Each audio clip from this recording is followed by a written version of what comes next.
Hi, I'm Kristi Berry, and today I'm going to be talking about one of my favorite floral design techniques, and it's called basing. And I've used basing in this particular arrangement right here.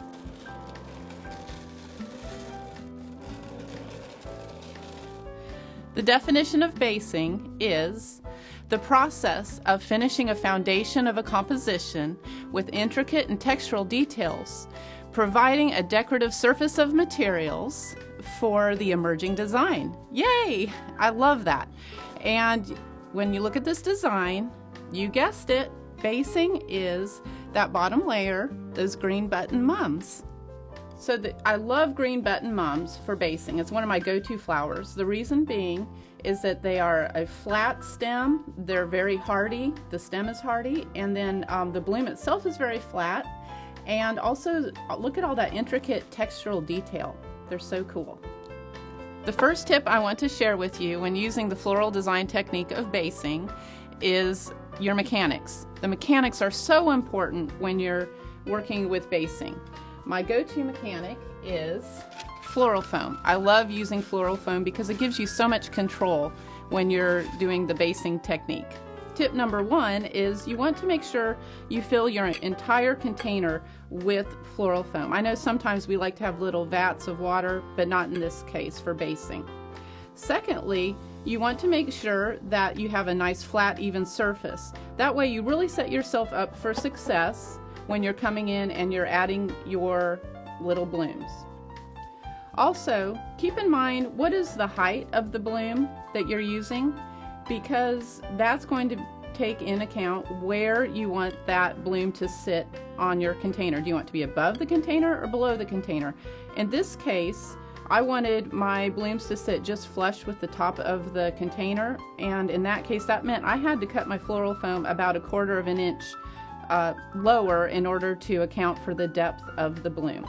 And you see how I'm just adding those in there, and I've got a nice short stem that's very important as well. That again, it's all about control and getting the blooms all together to give you a very continuous, unified look instead of any one bloom standing out on its own. Another very important tip, which is kind of interesting, is begin with the end in mind. When you look at this arrangement, it looks like I started with my base of mums, but that is not the case. What I did first was, as you can see in this arrangement, I didn't start with the green button mums first. I added the orange sticks. I needed to make sure I had enough room for the insertions of my orange sticks before I added my basing technique. When do you want to use basing in an arrangement? When would you use it? Well, if you want some very interesting contrast on textures and you really want textures and colors to pop. Here I've got that bright green button mum, and the texture of that next to the soft petals of the orange spray roses just looks so great. And then color-wise, basing is a great opportunity to add a splash of color.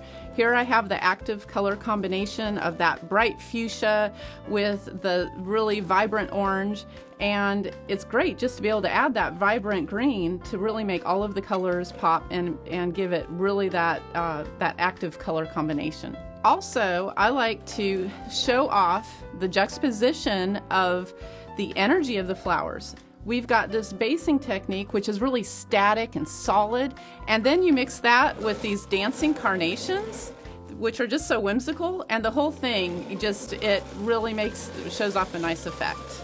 The cool thing about basing is that it doesn't always have to play the supporting role in your designs. It can actually be the star in a pomander, in a monogram. Pretty much anything that you can think of using your creative imagination can be used for basing. Here I've got tulips, carnations, little spray roses, even the moss. Anything that you can think of, you can use for basing. Well, there you have it. Can you now see how fun and exciting it can be to use basing in your next creative designs?